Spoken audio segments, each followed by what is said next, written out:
আল্লাহ রাব্বুল আলামিন কুরআনুল কারীমের 55 নম্বর সূরা সূরাতুর রহমানের 26 এবং 27 নম্বর আয়াতের মধ্যে বললেন, কুল্লু মান আলাইহা ফান ওয়া ইয়াবকা ওয়াজহু রাব্বিকা যুল জালালি ওয়াল ইকরাম। আল্লাহ তাআলা বলেন, কুল্লু মান আলাইহা ফান, এই পৃথিবীর সকল কিছু ফান হয়ে যাবে, সকল কিছু শেষ হয়ে যাবে, সকল কিছু ধ্বংস হয়ে যাবে। ওয়ায়াবকা ওয়াজহু রাব্বিকা যুল জালালি ওয়াল ইকরাম, কেবলমাত্র শুধুমাত্র একমাত্র আমি আল্লাহ নিজেই অবশিষ্ট থাকব। সুবহানাল্লাহ। আল্লাহ পাক রব্বুল আলামিন একদিন মালাকাল মাউতকে বলবেন, হে মালাকাল মাউত, যাও পৃথিবীর মানুষের রুহ কবজ করো। মালাকাল মাউত তখন একজন একজন করে পৃথিবীর সকল মানুষের রুহ কবজ করে ফেলবেন। ফেলার পর আল্লাহ তাআলা বলবেন, ইয়া মালাকাল মাউতু আখবিরনি মাইয়াবকা, হে মালাকাল মাউত, আর কে কে বেঁচে আছে বল না। মালাকাল মাউত বলবো, আল্লাহ পৃথিবীতে এখন আর কোনো মানুষ নাই, সকল মানুষের একজন একজন করে সকল মানুষের রুহ কবজ করে ফেলেছি, এখন পৃথিবীতে আর কোনো মানুষ নাই। এরপর আল্লাহ তাআলা বলবেন, যাও এবার জিনদের রুহ কবজ করো। দেখা যাবে একজন একজন করে সকল জিনদের রুহ কবজ করা হবে। সকল জিনদের রুহ কবজ করা যখন শেষ হয়ে যাবে, আল্লাহ তাআলা আবার জিজ্ঞাসা করবেন, ইয়া মালাকাল মাউতু আখবিরনি মাইয়াবকা, হে মালাকাল মাউত, আর কে কে বেঁচে আছে। মালাকাল মাউত বলবে, আল্লাহ আর একজন ফেরেশতা বাকি আছে, অর্থাৎ একজন জিন বাকি আছে, সে হচ্ছে ইবলিস। আল্লাহ তাআলা বলবেন, সকল জিনদেরকে যত মারার জন্য যত কষ্ট হয়েছে তার ডাবল শাস্তি দিয়ে ইবলিসকে মারো। ইবলিসকেও যখন মারা হবে, এরপর আল্লাহ তাআলা আবার জিজ্ঞাসা করবেন, হে মালাকাল মাউত, পৃথিবীতে আর কে কে বেঁচে আছে। মালাকাল মাউত বলবে, আল্লাহ পৃথিবীতে আর কোনো মানুষও নাই, কোনো জিনও নাই, কোনো পশু পাখি গাছপালা কেউ নাই, শুধুমাত্র ফেরেশতারা বাকি আছে। আল্লাহ তাআলা বলবেন, যাও ফেরেশতাদের রুহ কবজ করো। দেখা যাবে একজন একজন করে সকল ফেরেশতাদের রুহ কবজ করা হবে। ফেরেশতাদের রুহ যখন কবজ করা হবে, আল্লাহ তাআলা আবার ডাক দিয়ে বলবেন, ইয়া মালাকাল মাউতু আখবিরনি মাইয়াবকা, হে মালাকাল মাউত, আর কে কে বেঁচে আছে বল না। মালাকাল মাউত বলবে, আল্লাহ পৃথিবীতে আর মাত্র 4 জন ফেরেশতা বাকি আছে। 1 নাম্বার হচ্ছে জিব্রাইল, 2 number Israfil, 3 number Mikail, 4 number আমি আপনার হুকুমের গোলাম আজরাইল। আমরা এই 4 জন বাকি আছি। আল্লাহ তাআলা বলবেন, যাও জিব্রাইলের রুহ কবজ করো, ইসরাফিলের রুহ কবজ করো, মিকাইলের রুহ কবজ করো। দেখা যাবে একজন একজন করে 3 জনের রুহ কবজ করে ফেলবেন। এরপর আল্লাহ তাআলা বলবেন, ইয়া মালাকাল মাউতু আখবিরনি মাইয়াবকা, হে মালাকাল মাউত, আর কে কে বেঁচে আছে বল না।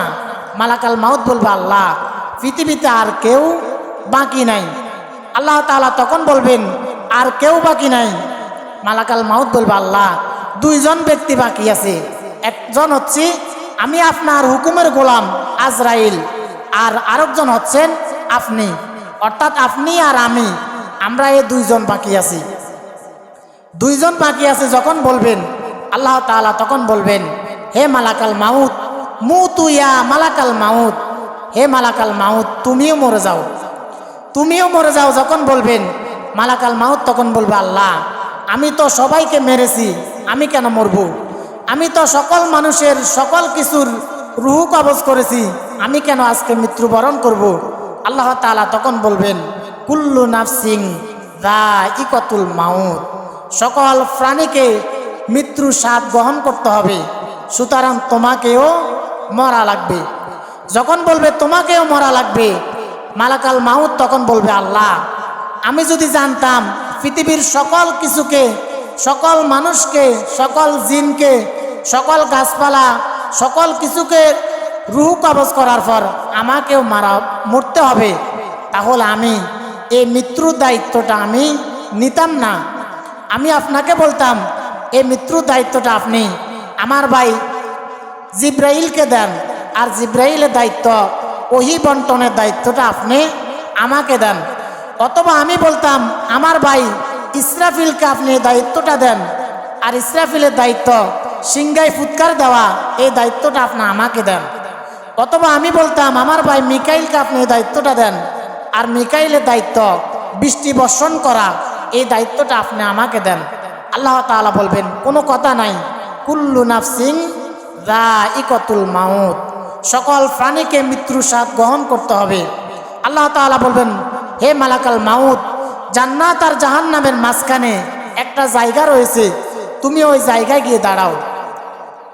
মালাকাল মাউতকে যখন জান্নাত এবং জাহান্নামের মাঝখানে যাওয়ার জন্য বলবেন, মালাকাল মাউতের তখন গায়ের মধ্যে জ্বর এসে যাবে।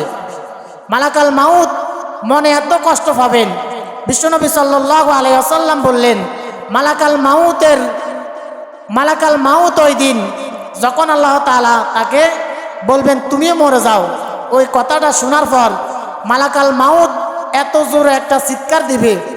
নবীজি বললেন মালাকাল মাউতের ওই চিৎকারের আওয়াজ যদি পৃথিবীর কোনো মানুষ শুনতো, তাহলে ইসরাফিল আলাইহিস সালাম নতুন করে আর সিংহায় ফুৎকার দেওয়া লাগতো না। মালাকাল মাউতের ওই চিৎকারের আওয়াজ শুনে পৃথিবীর সকল মানুষগুলোর কানের পর্দা ফেটে সকল মানুষগুলো মৃত্যুবরণ করে ফেলতো। আল্লাহু আকবার। মালাকাল মাউত নিজে মরে যাবেন, মরে যাওয়ার পর যখন পৃথিবীতে আর কেউ থাকবে না, আল্লাহ রাব্বুল আলামিন তখন বলবেন লিমানিল মুলকুল ইয়াউম, লিমানিল মুলকুল ইয়াউম, লিমানিল মুলকুল ইয়াউম। আল্লাহ তাআলা নিজে নিজে তিনবার বলবেন আজকের লিমানিল মুলকুল ইয়াউম। আল্লাহ তাআলা বলবেন আজকের রাজত্ব কার, আজকের ক্ষমতা কার, আজকের সার্বভৌমত্ব কার। যখন কেউ জবাব দিবে না, আল্লাহ তাআলা নিজে বলবেন লিল্লাহিল ওয়াহিদিল কহার, আজকের রাজত্ব, আজকের সার্বভৌমত্ব, আজকের সকল ক্ষমতার মালিক আমি আল্লাহ নিজে। সুবহানাল্লাহ। আল্লাহ তাআলা তখন বলবেন আইনাল মুলুক, অত্যাচারী বাদশারা আজকে কোথায়? যারা দুনিয়াতে জুলুম নির্যাতন করেছিল, যারা দুনিয়াতে মানুষের উপরে অন্যায়ভাবে জুলুম নির্যাতন করেছিল, আজকে তারা কোথায়? আইনাল আনহার, নদীগুলো কোথায়?